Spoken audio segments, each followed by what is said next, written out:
তো ভুলে যাই। একটা সম্মান, একটা সম্মান। মরার আগে আমি প্রেসিডেন্ট হয়ে আবার মরেছি, মানে আমাকে যে 6 বছর জেলে পাঠিয়েছিল বা 5 বছর জেলে পাঠিয়েছিল, আমাকে যে এত অত্যাচার করেছে, এইটার থেকে আমি হ্যাঁ, প্রেসিডেন্ট হতে হলে তোমাকে ভোটে আসতে হবে। কি ভোটে আসতে হবে? পার্লামেন্টের ভোটে আসতে হবে। সো পার্লামেন্টে যারা আছে না, পার্লামেন্টে যেই দলগুলো আছে, সেই দলগুলো সবগুলো দল তাদের মন মতো নমিনেট করতে পারে। সো সাপোজ পার্লামেন্টে এই মুহূর্তে কয়টা দল আছে? আওয়ামী লীগ আছে না, মানে আছে, মানে পার্লামেন্ট ক্ষমতা আওয়ামী লীগের, কিন্তু ওই যে একজন দুজন ছিটা ফোটা আছে আর কি। হ্যাঁ, সো আওয়ামী লীগ আছে, জাতীয় পার্টি আছে, বিএনপি আছে, গণফোরাম আছে, বাসদ আছে, জাসদ আছে, ওয়ার্কার্স পার্টি আছে, তরিকত ফেডারেশন আছে,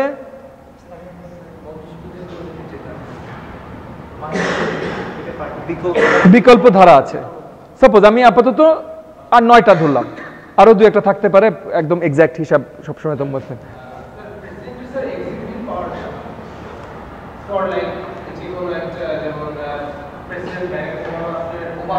আমি এক্সিকিউটিভে আসছি, আমরা এক্সিকিউটিভ বলতে কি বোঝাই আমি আসছি, 2 মিনিটে আসছি।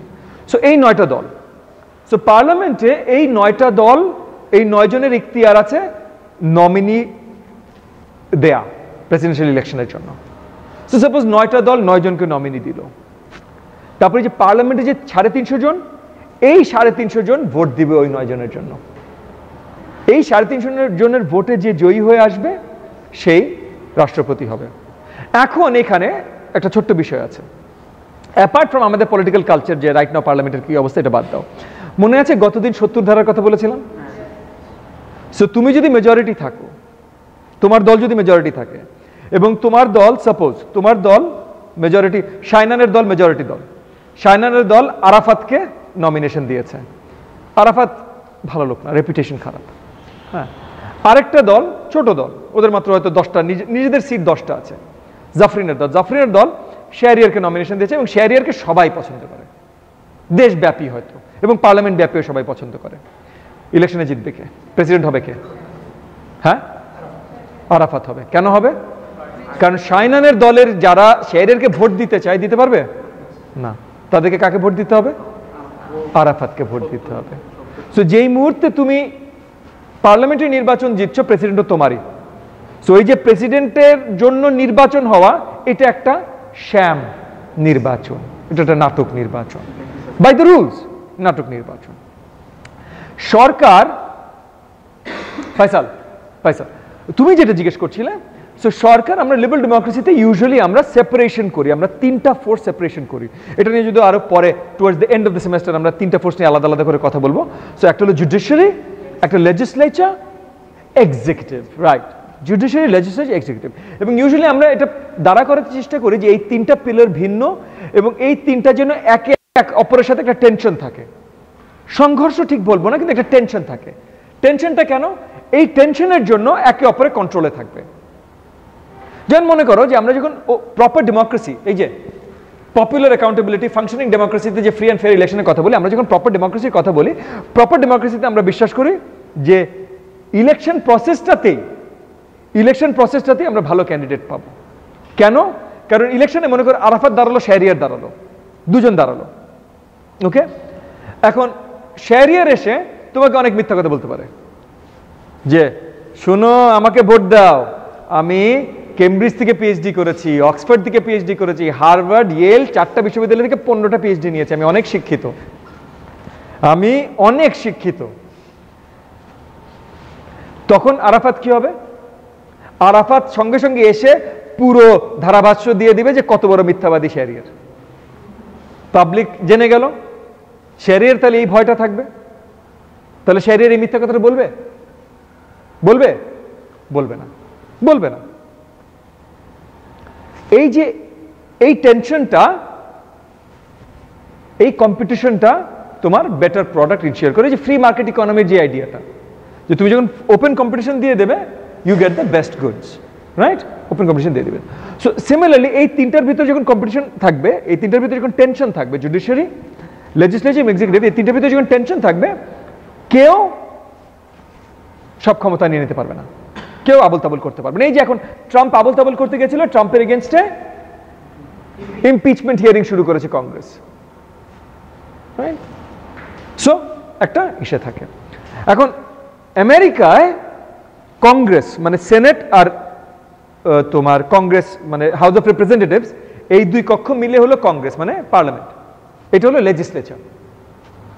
ওদের সুপ্রিম কোর্ট হলো জুডিশিয়ারি, আর প্রেসিডেন্ট হলো এক্সিকিউটিভ।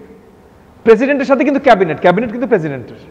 ওকে, আমাদের স্টাইল অফ সরকারে 350 জন যে এমপি, এটা হলো লেজিসলেচার। ক্যাবিনেটকে সরি তোমার এক্সিকিউটিভকে ক্যাবিনেট, এক্সিকিউটিভ হলো ক্যাবিনেট। এখন পার্লামেন্টের নেতাকে প্রাইম মিনিস্টার, তার মানে লেজিসলেচার কার হাতে? ক্যাবিনেটের নেতাকে, তার মানে এক্সিকিউটিভ কার হাতে?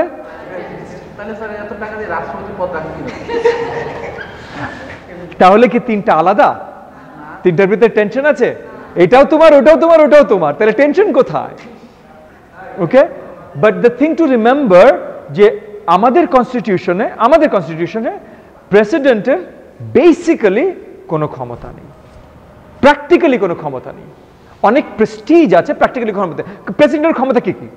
অনেকগুলো ক্ষমতা আছে, এটা ওই দিন যে আমরা আরো ভালোভাবে ডিসকাস করবো, বাট আজকে খুব শর্টে বলি প্র্যাকটিক্যাল ক্ষমতা কি কি। আইন স্যাংশন দেয়া, পার্লামেন্টে কোনো আইন আসলে সেটা প্রেসিডেন্ট থামিয়ে দিতে পারে। ওকে, সরকার বাতিল করে দেয়া, প্রধানমন্ত্রী এবং ক্যাবিনেট খোদা হাফেজ যাও, নতুন নির্বাচন হবে, সরকার বাতিল করে দেয়া, এবং কাউকে ক্ষমা করে দেয়া। রাইট, তিনটা বড় বড় ক্ষমতা, আরো কিছু আছে বাট তিনটা বড় বড় ক্ষমতা। একটা একটা করে আসছি, একটা করে আসছি। হ্যাঁ, মিলিটারি হেড আসবে, মিলিটারি হেড দিয়ে কি হবে? আমরা যুদ্ধে যাচ্ছি, সেটা পরের কথা, সেটাও পরের কথা না, again. Okay, so but main তো এই তিনটা। আইন থামিয়ে দেওয়া, আইন থামিয়ে দেওয়া। ওকে, এখন কারণ যেই দল ক্ষমতায়, সেই দলের প্রাইম মিনিস্টার, সেই দলের চুজ করে বসিয়েছে, আচ্ছা চাক যাই বসালো, সে তো প্রেসিডেন্ট, এখন সে নির্দলীয়, ওকে, সে নির্দলীয়, কারণ সে রাষ্ট্রপতি, মহামান্য রাষ্ট্রপতি। একমাত্র পিপলস রিপাবলিক অফ বাংলাদেশে, গণপ্রজাতন্ত্রী বাংলাদেশ সরকারে মহামান্য শুধু একজনকে বলা হয়, বাকি সবাই মাননীয়, একমাত্র রাষ্ট্রপতি হলো মহামান্য। হ্যাঁ হ্যাঁ, রিকোয়ারমেন্ট আছে, বয়সের রিকোয়ারমেন্ট আছে, কিছু রিকোয়ারমেন্ট আছে, সংসদ সদস্য হতে হবে না। পয়েন্ট হলো সংসদ সদস্যদের নমিনেশন দিতে হবে। ওকে, কি বলছিলাম? সো এখন ওই যে আইন আটকে দেয়া, আইন থামিয়ে দেয়া, এইটা উনি করতে পারেন। উনি যদি করেন, মানে উনার ফাইনাল স্যাংশন, যে কোনো আইনে উনার ফাইনাল স্যাংশন লাগবে, ওনার সিগনেচার লাগবে।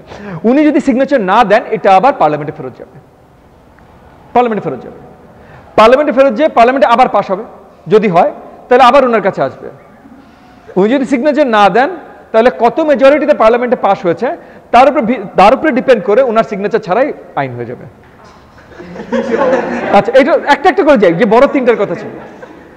তাহলে এখানে তার ক্ষমতা দেখে নিলে, এক্সাক্ট সেম ক্ষমতাটা ইংল্যান্ডে, কারণ ব্রিটিশ মনার্কি, সে ইংল্যান্ডের রানীর কথা দিয়ে আসলো, সে এক্সাক্ট সেম ক্ষমতা ইংল্যান্ডের রানীর, সে থামাতে পারে, কিন্তু তারপর ফেরত যাবে, কত সিগনেচারে আসছে তার উপরে সে তার থামাতে। আচ্ছা, এইবার আসো এই যে সরকার বলে ইসে করে দেয়া, হ্যাঁ হ্যাঁ, সরকার বাতিল করে দেয়া, শুধু ক্যাবিনেট মানে সরকার, মানে নতুন ইলেকশন হবে, তোর সরকার শেষ। ওকে, হ্যাঁ, এখন এইটা সে তার ক্ষমতা আছে কখন? যখন পার্লামেন্টে নো কনফিডেন্স ভোট হবে, এবং নো কনফিডেন্স ভোটে কারেন্ট ক্যাবিনেট হারবে, কারেন্ট সরকার হারবে। সো মনে করো পার্লামেন্টে এখন প্রধানমন্ত্রী যিনি আছেন তার বিরুদ্ধে একটা নো কনফিডেন্স ভোট হলো, যেমন এই যে ব্রিটিশ পার্লামেন্টে এখন কথা হচ্ছে নো কনফিডেন্স ভোট হবে তোমার ইসের এগেনস্টে, হ্যাঁ, আস্থাহীনতা, বেসিক্যালি যে আমাদের আস্থা নাই এই পার্লামেন্ট, এই সরকারের উপরে, এই প্রধানমন্ত্রীর উপরে, পুরো পার্লামেন্টে এই ভোটটা দিবে। পার্লামেন্টে এই ভোটটা যদি দেয়, তখন মহামান্য রাষ্ট্রপতি এই সরকার বাতিল করবেন। ওই ভোট ছাড়া বাতিল করতে পারেন না, আর ওই ভোট যদি হয় তাহলে উনি বাতিল ঠেকাতে পারেন না। তাহলে উনার এক্সাক্ট ক্ষমতাটা কি? আচ্ছা, এইবার 3 নম্বরে আসো, কোথায় ছিলাম? মাফ করা। মাফ করাটা অলরেডি কথা বলেছে যে কার কাউন্সিল ছাড়া মাফ করা যাবে না? প্রধানমন্ত্রীর। তাহলে এইবার বলো মহামান্য রাষ্ট্রপতির ক্ষমতাটা কোথায়? সো আমরা এনিওয়ে এক্সিকিউটিভের দিন এটা নিয়ে আরো ভালো করে আলোচনা করবো। ইয়াস,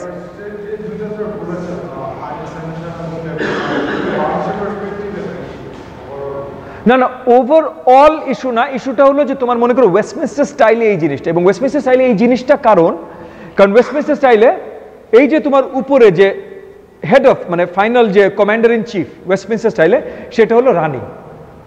রানী কি ডেমোক্রেটিক্যালি চোজেন? না। তাহলে এটা একটা ফিগার হেড। রানী বা রাজা এখন যদি কুইন এলিজাবেথ II ইন্তেকাল করেন, ওনার ছেলে প্রিন্স চার্লস কিং চার্লস হবেন, বা নতুন নাম নিতে পারেন কিং হিসাবে।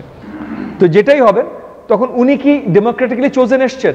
তাহলে ডেমোক্রেটিক সরকারের অংশ হতে পারেন না, কিন্তু আমরা আমাদের ট্রেডিশন পছন্দ করি, সো আমাদের রয়্যাল ফ্যামিলি থাকবে। তাহলে কি নামকে বাঁচতে আপনি থাকেন, আপনি ফিগার হেড।